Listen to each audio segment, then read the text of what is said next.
porque el texto para esta noche son el versículo 7, 8 y 9. Quiero decirles que el autor de la epístola de Pedro es Pedro. Algunos estudiosos de la Biblia no creen que Pedro fue el autor, porque Pedro habla de profunda teología profunda, pero era un simple pescador, un hombre tosco, pueblerino, yo diría un hombre casi ignorante. Y por eso es que muchos estudiosos de la Biblia dicen, ¿cómo es que un hombre así, sencillo, simple, sin mucha instrucción, un pescador inculto, cómo pudo haber escrito la epístola con un contenido teológico profundo? Es que la gente que a veces discute eso no conoce el poder transformador de Cristo. Yo conozco gente que aprendió a leer leyendo la Biblia y hoy día es gente culta, pero su primer paso fue la convivencia con Dios. Porque cuando Dios llega a tu vida no te transforma solo en la vida espiritual, te hace crecer intelectualmente, te hace crecer profesionalmente, te hace crecer en todas las áreas de la vida, inclusive financieramente. Pero tú no tienes que buscar a Jesús por causa del crecimiento profesional ni financiero, ¿no? Tienes que buscar a Cristo para transformar tu vida. Y cuando tú te dejas transformar por Jesucristo, pues Él termina la obra que ha empezado en ti, porque Él nunca comienza un trabajo y lo deja por la mitad, Él lo termina. Y ahora encontramos aquí un Pedro teólogo, cuando fue un simple pescador. Nunca estudió una facultad de teología, nunca hizo maestría, nunca hizo doctorado, y hoy día los doctores en teología gastan horas y horas para tratar de entender a Pedro. Y yo estoy analizando la epístola de Pedro. Ayer Pedro estaba hablando de la fe. Pedro decía así: no te preocupes con relación al día de tu salvación. Si te vas a salvar o te vas a perder, no te preocupes. Tú vas a ser protegido por la fe. La fe te va a proteger. Y anoche yo estaba explicando que la fe es la confianza que tú tienes en Dios. Cuando tú dices yo tengo fe, estás diciendo yo confío en Dios.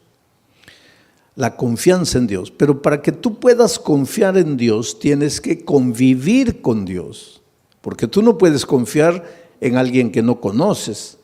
Y no puedes conocer a alguien con quien no convives. Ustedes no me conocen, pero mi hijo sí me conoce. Ustedes no me conocen, pero mi esposa sí me conoce. ¿Por qué? Porque ellos conviven conmigo. Ustedes no. Ustedes me ven una vez, pero eso no es conocer. No es porque me viste escuchar, predicar un sermón, y ya conozco al pastor Bullón. Conoces mi cara, pero no conoces cómo reacciono yo delante de las dificultades, delante de los momentos difíciles. Pero los que conviven conmigo sí, porque para conocer a una persona hay que convivir. Entonces, para confiar en Dios tienes que convivir con Dios. Si no convives con Dios, no lo puedes conocer. Y si no lo conoces, no puedes confiar. Y si no confías, no tienes fe. Entonces, ¿qué fe te va a guardar para el día final? Porque Pedro en el texto de anoche decía, es la fe la que te va a guardar para el día de la salvación. Conocer a Jesús. ¿Cómo se convive con Jesús? Estudiando la Biblia todos los días, aunque no tengas ganas de estudiar la Biblia. ¿Por qué digo aunque no tengas ganas? Porque generalmente no te va a dar ganas de estudiar la Biblia. ¿Por qué? Porque tienes naturaleza pecaminosa, y a la naturaleza pecaminosa pues le gusta ir a la iglesia, cantar, emocionarse, escuchar un sermón y listo ya. Eso es lo que le gusta a la naturaleza pecaminosa, pero eso no es convivir con Dios. Si tú quieres convivir con Dios, tienes que estudiar la Biblia todos los días, aunque no tengas ganas de estudiar. Tienes que orar, aunque no tengas ganas de orar. Y tienes que buscar a una persona y traerla para Jesús, como hizo Claudia. Conoció el Evangelio, fue y trajo a Jesús y ahora tiene la alegría de verlo bautizado. Eso es lo que tienes que hacer. Entonces tu fe, esa confianza en Dios te va a guardar para el día final. Pero entonces ahora entramos al texto de hoy. Para que sometida a prueba vuestra fe. ¿Qué cosa es vuestra fe? Vuestro conocimiento de Dios, vuestra confianza en Dios. Quiere decir que tu fe va a ser sometida a prueba. Y va a ser sometida a prueba mucho más preciosa que el oro. Esto es interesante. Los mineros agarran el oro y lo ponen a altas temperaturas de fuego. ¿Para qué? El oro es colocado a tan altas temperaturas de fuego que el oro se vuelve líquido, comienza a hervir el oro. De tanto calor comienza a hervir el oro. Y entonces le echan algunas mezclas químicas para que toda la escoria vaya saliendo. Y sale toda la escoria y se queda el oro puro. Y cuanto más fuego le ponen al oro, más puro se queda el oro. Por eso ustedes han escuchado hablar de oro 18 quilates, 22 quilates. Eso es pureza del oro. Y el oro más puro es el oro que ha sido más quemado. Ahora es interesante, porque si le colocamos fuego a este púlpito, el fuego lo quema. Pero si le colocamos fuego al oro, el fuego lo purifica al oro. Destruye al púlpito, pero purifica al oro. Ahora dice el texto bíblico de Pedro que el fuego es la prueba, son las pruebas de la vida. Dios manda, no voy a decir manda, Dios permite que las pruebas lleguen a tu vida. Estoy diciendo Dios permite, no Dios manda, Dios permite. Porque te voy a decir una cosa, y entiende bien esto.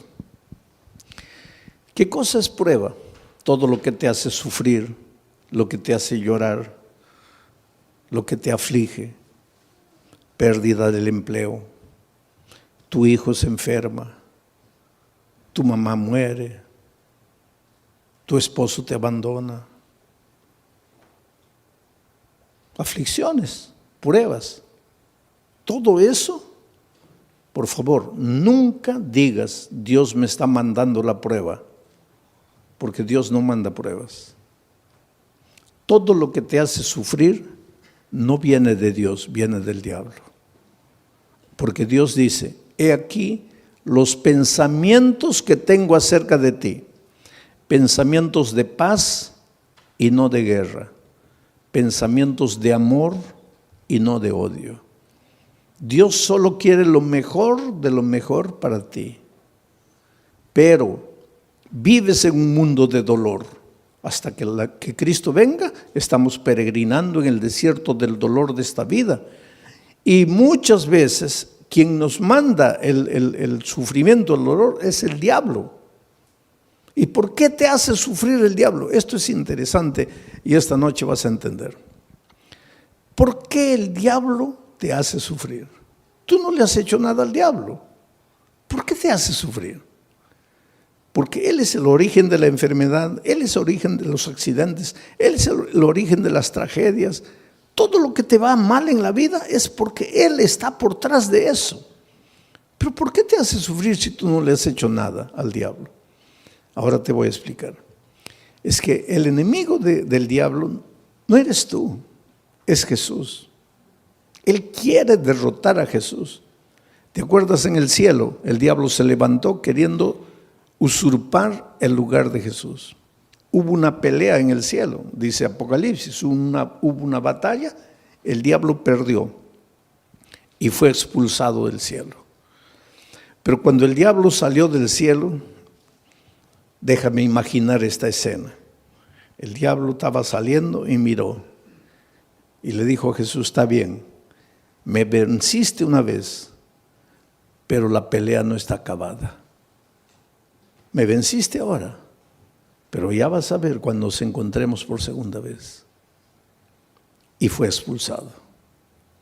Entonces, cuando Jesús nació en esta tierra, cuando vino a salvarnos del pecado, Jesús era un nené indefenso. Y el diablo dijo, ahora sí, no lo pude derrotar en el cielo, pero ahora como un niño yo lo agarro y lo mato. Y miren lo que el diablo hizo. ¿Vino a matarlo personalmente? No, porque el diablo es cobarde. El diablo nunca muestra la cara. ¿Qué hizo el diablo para matar a Jesús? Se metió al corazón del rey Herodes. Firmó un decreto de muerte para mandar matar a todos los niños menores de 2 años. Y cuando Herodes firmó el decreto de muerte, ahí el diablo dijo, ahora sí, lo voy a matar. De esta no se salva. Pero esa misma noche, el Espíritu de Dios se presentó a José y le dijo, toma al niño y a su madre y vete a Egipto, porque lo van a matar. Y cuando José huyó para Egipto, el diablo se quedó mordiendo los labios de rabia y dijo, me venciste por segunda vez. Después, cuando Jesús comenzó su ministerio, antes de comenzar su ministerio, se fue al desierto a ayunar 40 días, ¿te acuerdas? 40 días sin comer, pues Jesús estaba debilitado, flaco. Ahí el diablo pensó, ahora lo agarro. No lo gané, no lo derroté en el cielo, no lo derroté cuando era niño, pero ahora lo agarro. Está debilitado, 40 días sin comer, lo agarro. Y vino. ¿Y vino como diablo? No, porque el diablo nunca muestra la cara. Se disfrazó de ángel de luz. Y trató de engañarlo, pero no pudo, porque Jesús conocía la palabra de Dios. Y entonces derrotó al diablo por tercera vez. 3-0. Ya era casi goleada. Pero entonces el diablo esperó, dijo, la cuarta es la vencida. Y hubo una cuarta. Cuando el diablo se metió al corazón de los soldados, porque ya les dije, el diablo nunca muestra la cara, y los soldados prendieron a Jesús y lo llevaron al Calvario y lo clavaron. Y cuando Jesús murió, ahí sí el diablo dio una carcajada. Dijo, ahora sí lo vencí, lo acabé. Lo acabé. Al tercer día Jesús resucitó. Y al resucitar, ahí sí, es como si hubiera agarrado una estaca y lo hubiera clavado en el corazón del diablo. El diablo sabe que está perdido, está derrotado. El diablo no te puede hacer nada, querido. El diablo ya está perdido. El diablo ya con Cristo no puede. Entonces, como no puede con Cristo, se las agarra contigo. Es como si yo tuviera, vamos a decir, yo tuviera un hijito de 2 años. Pero tengo un vecino que quiere pelear conmigo. Viene, una bofetada, se va llorando el pobre. Pero es terco. Viene una segunda vez. Otra bofetada, se va llorando. Pero es terco, viene la tercera vez. Ahí ya ni levanto la mano, ya sale corriendo. Entonces llega a una conclusión mi vecino, no, con este no puedo, este fuerte. Entonces aprovecha que yo me vengo a Corpus Christi a predicar y agarra a mi hijito de 2 años a puntapiés y lo revuelca en la calle. Pues eso es lo que el diablo hace. Con Cristo no puede. Entonces él sabe que lo que más Jesús ama eres tú.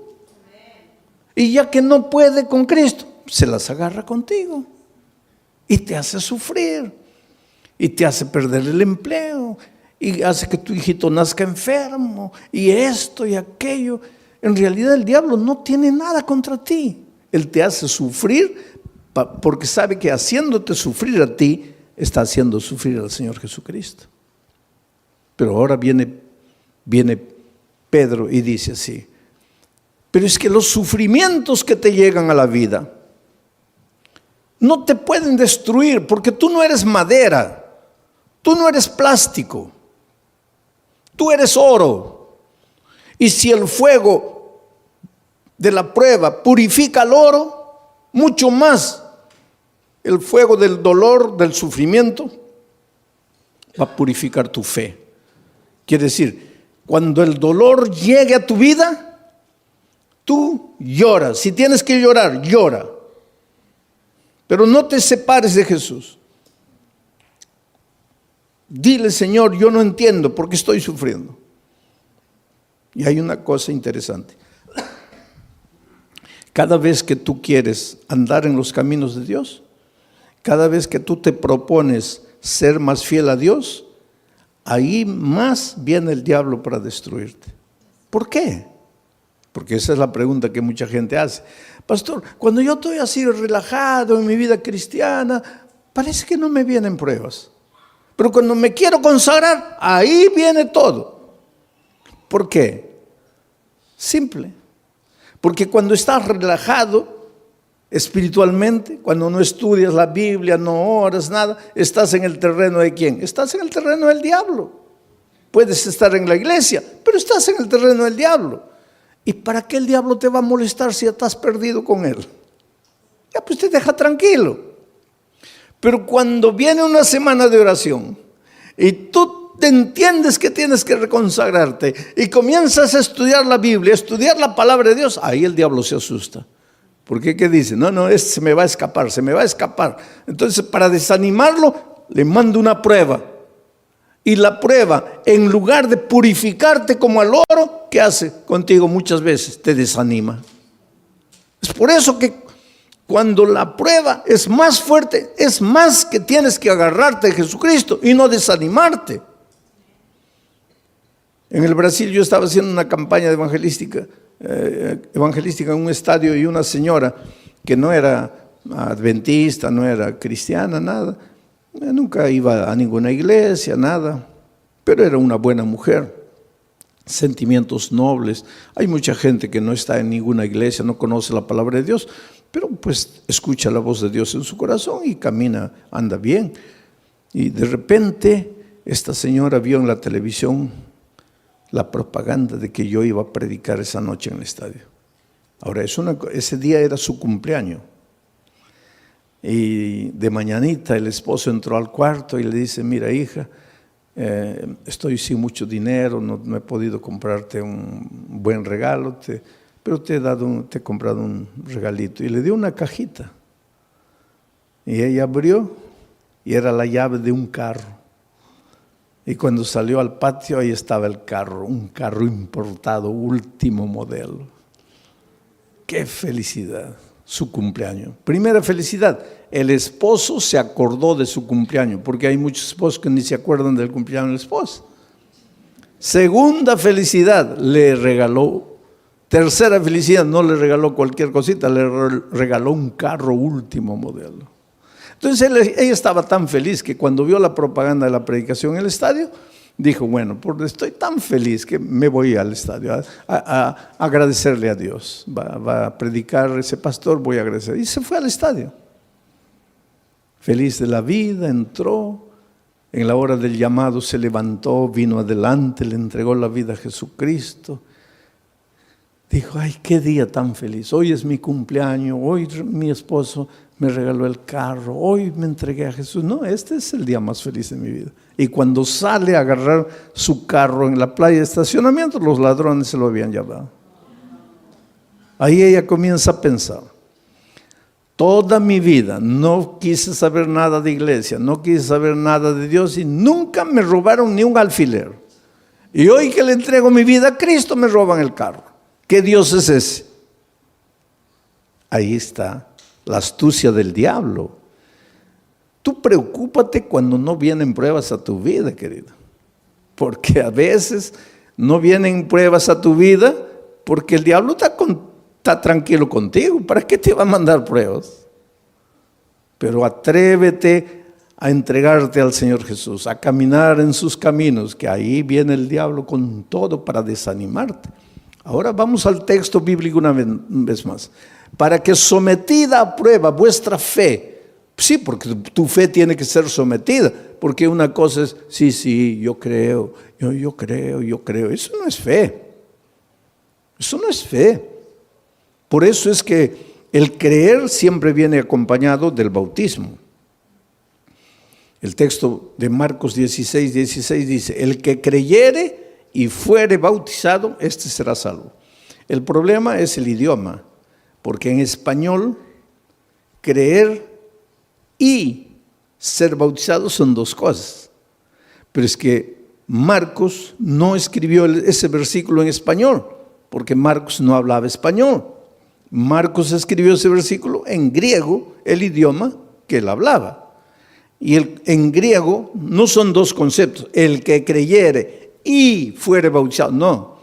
Es un solo concepto, el que creyere siendo bautizado.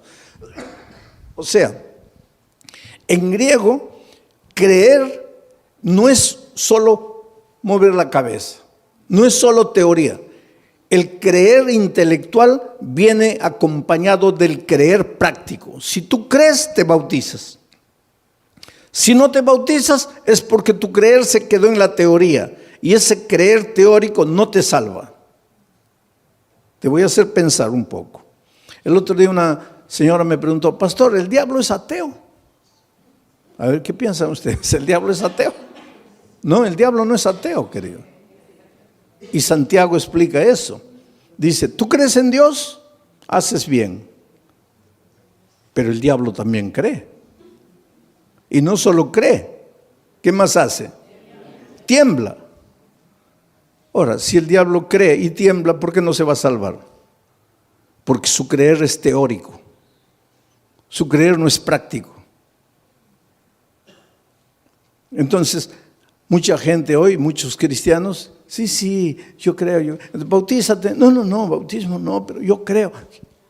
Eso no existe.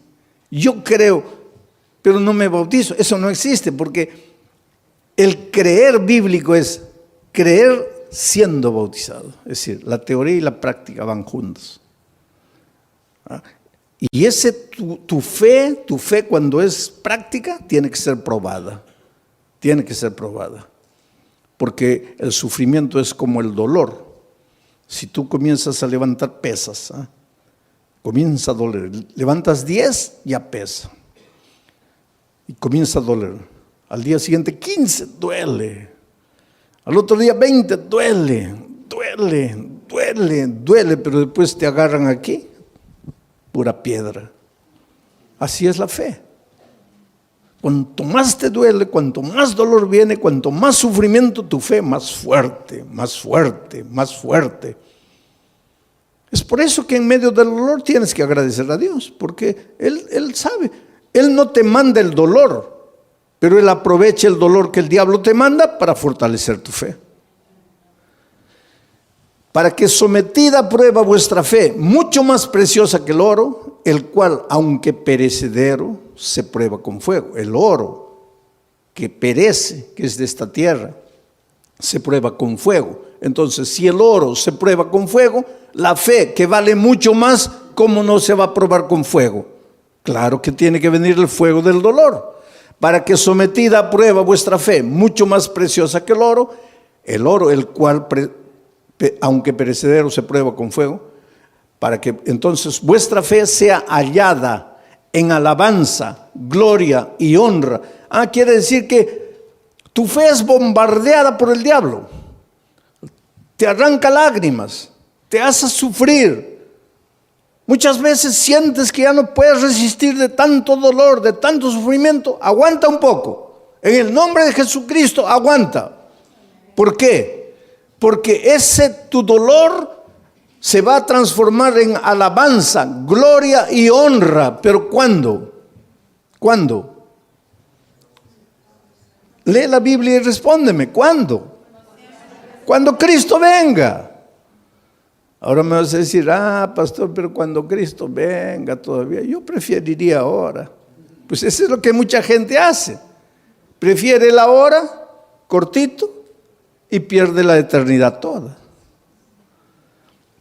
Yo cuando era chico, íbamos a salir de vacaciones, las pocas, tal vez la única vacación que salí con mi padre, mis hermanos. Íbamos a viajar a un lugar donde no había dentista, no había nada. y me comenzó a doler el diente, ¿no? Y mi padre me dice, mira, antes de salir vamos a arrancar el diente. Yo soy de aquellos tiempos en que dolía el diente, arrancaba, ¿no? Hoy día no, eso es un crimen. El diente te duele, hay que restaurarlo. Pero yo soy de los tiempos, dolía, arranca, dolía, arranca. Había muchachitos de 20 años que ya no tenían un diente todo arrancado porque comenzaba a doler, arrancaban. ¿Cómo ha progresado la odontología también hoy día? Es un asesinato arrancar un diente. Pero pues mi padre me dice, oye, vamos a arrancar el diente porque... No, pero me va a doler. ¿Cuánto te va a doler? Te va a doler un día. Pero vas a disfrutar de las vacaciones. No. Oye, vamos a ir a un lugar donde no hay dentista. Vamos a arrancar el diente. No, que no. Fuimos de vacaciones y el dolor aumentó y aumentó y aumentó. Se me arruinaron las vacaciones. Todo el mes llorando dolor. Y ahí mi padre me decía, ahí, yo no te dije, mejor sufre un día y disfrutas de 30 días de alegría. Ahora, tú preferiste el día de gozo y 30 días de sufrimiento. Entonces la vida cristiana es igualita, querido. En este mundo vas a encontrar dificultades, especialmente si quieres seguir a Jesucristo, porque el diablo es astuto. Tú tienes un buen empleo, pero ahora descubres que el sábado es el día santo del Señor y quieres guardar el sábado. Ya vienen los problemas. Pero hay una cosa, no te desanimes. El diablo te puede hacer sufrir un día, 2 días, 3 días, pero hay un tercer día. Cuando Cristo murió en la cruz del Calvario, el diablo dio la carcajada y dijo, ahora sí lo vencí, se acabó. Al siguiente día el diablo seguía dando la carcajada, lo vencí, lo maté. Al tercer día amaneció dando la carcajada y de repente la carcajada del diablo paró en seco, porque la tierra se abrió y Cristo resucitó. El diablo se puede reír de ti hoy, se puede reír de ti mañana, pero al tercer día va a tener que tragar la carcajada, porque Dios puede permitir que el diablo te haga sufrir un día, 2 días, 3 días, pero llega el momento en que Dios te va a devolver todo lo que el diablo te quitó. Así fue con Job. Le quitó la hacienda, le quitó los hijos, le quitó el dinero, le quitó todo, la esposa prácticamente, le quitó todo. Pero cuando llegó el momento, Dios le devolvió todo. Y se lo devolvió en doble, el doble de hacienda, el doble de dinero, el doble de camellos, el doble de ganado, el doble de hijos. Lo único que no le devolvió en doble fue la mujer. Pero todo lo demás le devolvió en doble. Dios es grande, querido. Cuando venga el dolor a tu vida, no te preocupes. ¿Por qué sufro? Dios me ha abandonado, Dios me ha dejado. No, querido, Dios no te ha dejado. Dios no te ha abandonado. Él tiene un plan para ti. ¿Y sabes por qué muchas veces permite que el dolor llegue a tu vida? Porque es la única manera de purificarte a ti mismo. A veces es en el dolor que aprendes a ser paciente. En el sufrimiento, en las lágrimas, aprendes a depender de Dios. Y esta vida cristiana es dependencia de Dios. Y esa disciplina de aprender a depender de Dios, muchas veces solo con el dolor. Vamos a seguir leyendo. El siguiente versículo. Versículo 8. ¿A quién amáis? Está hablando de quién, de Jesucristo, porque dice que vuestra fe va a ser recompensada con gloria, honra, alegría. Cuando Jesús venga. Cuando Jesús venga, Jesús a quien amáis sin haberle visto.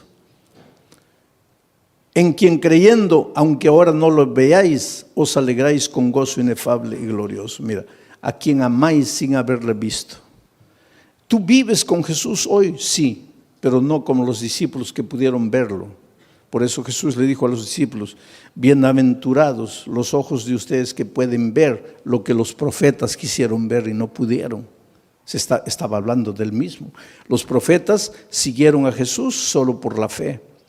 Nosotros hoy también lo seguimos solo por la fe, pero los discípulos tuvieron un privilegio único. Ellos lo vieron físicamente. Pero aunque nosotros no podamos verlo físicamente, igual podemos verlo a través del estudio de la Biblia, de la oración y trayendo una persona para Cristo. Estamos conviviendo con Jesús. Pero aquí el asunto es, ¿quién escribe a quien amáis sin haberle visto? ¿Quién escribe este versículo? Pedro. ¿Y Pedro lo vio? ¿Y lo amó? ¿Y por qué lo traicionó? Ustedes se acuerdan que después de la traición, Jesús ya había resucitado y los discípulos estaban en la playa. Y el pobre Pedro, cuando Jesús apareció en la playa, estaba mirando para otro lado, avergonzado. Ay, ¿qué me va a decir? Que lo he traicionado, porque después de la crucifixión ya no lo vio. Ahí se encontraron en la playa con Jesús resucitado. Y Jesús apareció y Pedro: ay, Señor, en algún momento me va a llamar aparte, me va a dar una bronca porque lo traicioné. Y efectivamente, en un momento, Pedro se acercó. Jesús se acercó y Pedro dijo: ahora viene la paliza. Y Jesús le hizo una pregunta: Pedro, ¿me amas? La última cosa que Pedro imaginaba era esa pregunta: ¿me amas? Sí, Señor. No, Pedro. No, ¿cómo sí, Señor? Te estoy preguntando si me amas. Sí, Señor. No, calma. ¿Por qué tanta prisa? No me has entendido. Te estoy preguntando si me amas. Y ahí él se dio cuenta de por qué Jesús le preguntaba eso.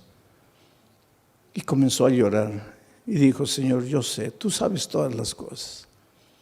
Tú no tienes ninguna razón para creer que yo te amo. Te he fallado. Pero me das la oportunidad de amarte. Y Jesús le dijo: claro que sí. Y todavía te voy a confiar una misión: predicar el Evangelio. Y algunos días después, Pedro se levanta para predicar un sermón y bautiza a 3,000 personas.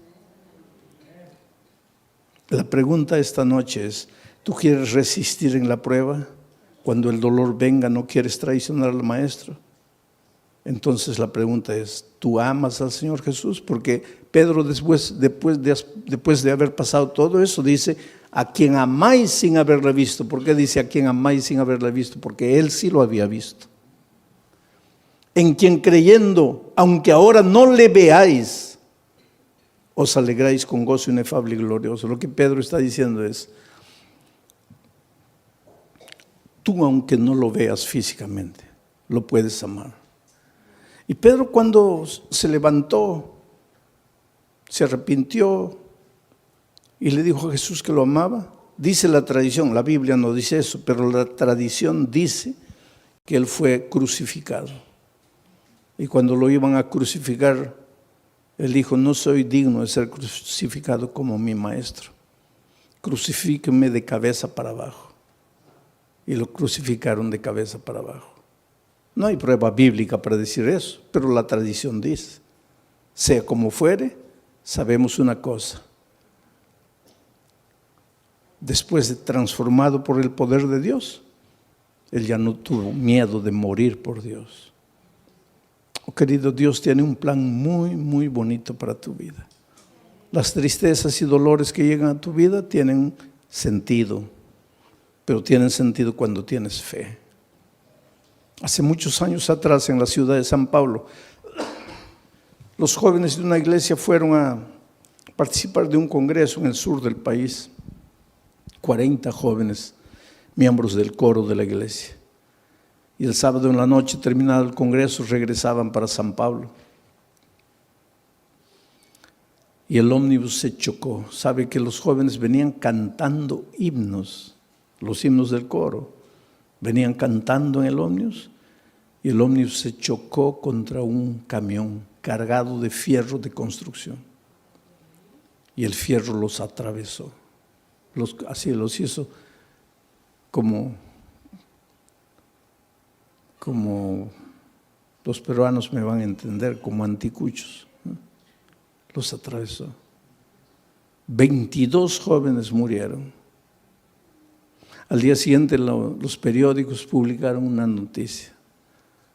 Y un periódico atrevido publicó así: ¿dónde estaba Dios cuando sus hijos cantaban? ¿Por qué no los cuidó? Es que el dolor es un misterio, ¿sabes? Tal vez en este momento tú te preguntes, ¿dónde estaba Dios cuando mi hijito de 3 años murió? ¿Qué culpa tenía mi hijito para morir como murió de leucemia? ¿Qué mal había hecho? Es que no necesitas hacer mal para sufrir. El diablo se deleita en hacerte sufrir. Pero el dolor es como el fuego sobre el oro, o te purifica o te destruye. Interesante que entre esos jóvenes que habían muerto, había una chica que hace 6 meses había sido bautizada, contra la voluntad de sus padres. Ella tenía 22 años, una joven. El día que se bautizó, el padre le dijo: mira, olvídate que yo soy tu padre, que tú eres mi hija. Lo peor que podría haberme sucedido en la vida es que tú traicionaras la fe de tus padres, de tus abuelos, de tus bisabuelos. Pero la niña no había conocido solo la teoría del Evangelio, sino que el Evangelio se había hecho carne en su vida, de tal manera que ella se volvió una hija tan dulce, tan cariñosa, pero la madre y el padre nunca aceptaron el calor, el cariño, el amor de la hija. Aquel viernes de tarde en que se iban para el congreso, ella fue a despedirse del papá y le dijo: mira papá, me estoy yendo a Curitiba con los jóvenes de la iglesia. Y él le dijo: ¿y qué me avisas a mí? Tú no haces lo que te da la gana, tú no te metiste a esa iglesia, tú no te bautizaste. ¿Y qué vienes a avisarme que te vas?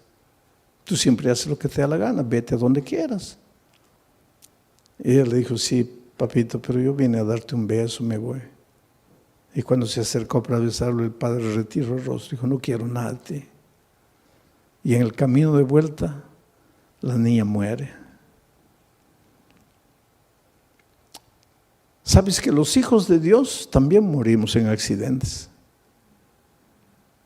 Entonces, cuando te pasa un accidente, no digo: ¿dónde estaba Dios? Dios está en el mismo lugar. Jesús dijo que cuando la lluvia cae, moja a los justos y a los injustos. Y cuando el sol sale, alumbra a los justos y a los injustos. Estamos en un mundo de dolor. Ese padre hizo tanto escándalo en la iglesia, ¿sabes? El día del sepultamiento, 22 cajones estaban ahí. Y mientras sepultaban a los jóvenes sobrevivientes que habían salido del accidente, cantaban. Sus amigos estaban siendo enterrados y ellos cantaban, lloraban. Las lágrimas caían, pero cantaban. Lloraban porque tenían tristeza. Cantaban porque tenían esperanza. Es que los seres humanos que aprendemos a confiar en Cristo, somos capaces de cantar en medio del dolor. Mientras que el padre estaba destruido ahí, ¿sabes?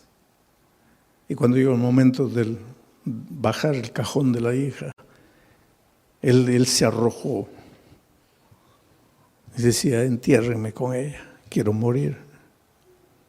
Y abrazando al cajón le decía: mira, hijita, el viernes me quisiste dar un beso y yo no sabía que era el último beso y te rechacé.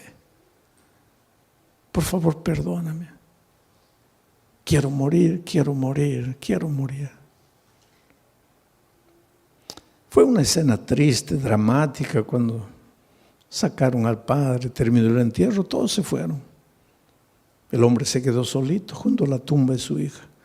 Y la mejor amiga de su hija, que salió viva del accidente, que fue justamente la que la llevó al Evangelio, al conocimiento de la palabra de Dios, Ya cuando se estaba yendo, volteó y vio que el papá de su amiga estaba ahí junto a la tumba y dijo: voy a volver. Yo sé que él no quiere hablar con nadie, pero voy a volver. Y volvió. Y se paró junto a él. Y él la miró: ¿qué quieres? Le dijo: mire, su hija va a resucitar. ¿Qué? Su hija va a resucitar. ¿Cómo va a resucitar? Porque la palabra de Dios dice, y te voy a leer aquí, porque él le había dicho: yo no entiendo, yo no los entiendo a ustedes. Ustedes son locos. Yo estoy aquí destrozado, mi hija muerta, y ustedes cantando. Ustedes son locos. Ustedes no tienen sentimiento. Y pues la chica le dice: sí, Señor, pero usted se dio cuenta que nosotros no solo cantábamos, también llorábamos. Llorábamos porque nos da tristeza que nos estamos despidiendo en esta vida. Pero cantábamos porque tenemos la esperanza, porque su hija va a resucitar y yo la voy a abrazar a mi amiga. Pero ¿cómo va a resucitar? Y entonces la hija agarró el texto bíblico y le dice: aquí está, cuando suene la trompeta, los muertos en Cristo resucitarán primero. Su hija va a resucitar porque murió en Cristo. Y ese hombre que estaba derrotado abrió los ojos así, dice: ¿quiere decir que mi hija va a resucitar? Sí, Señor. ¿Quiere decir que yo la voy a poder ver? No sé, Señor. ¿Cómo no sabe? No dice que va a resucitar. Va a resucitar. Pero entonces la voy a ver. Ahí no sé. ¿Pero cómo no sabes? Porque dice: los muertos en Cristo. Mi pregunta es: ¿usted está en Cristo? Si usted está en Cristo, la va a ver, la va a abrazar, va a vivir eternamente con ella. Pero si usted no está en Cristo, ¿y qué hago para estar en Cristo? Porque yo quiero abrazar a mi hija.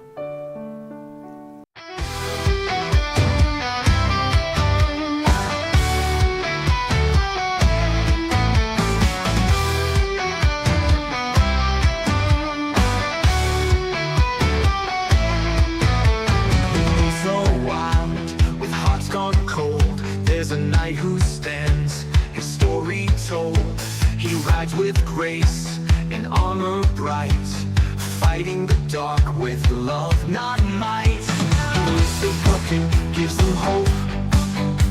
With gentle words, he helps them cope. No sword of steel, but heart of gold. He leads with warmth, his spirit bold. He's got no shield, just open arms. Spreads the light and stops the harm. It's good to be kind, let the love unwind. The white knight's way is the path we find. In a world that's lost, he shows the light. It's cool to be kind, it's cool to do right. He's a hero with no fight, just love in his hands. Spreading hope across the lands.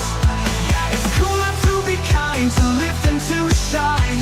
The white knight's way, a love divine.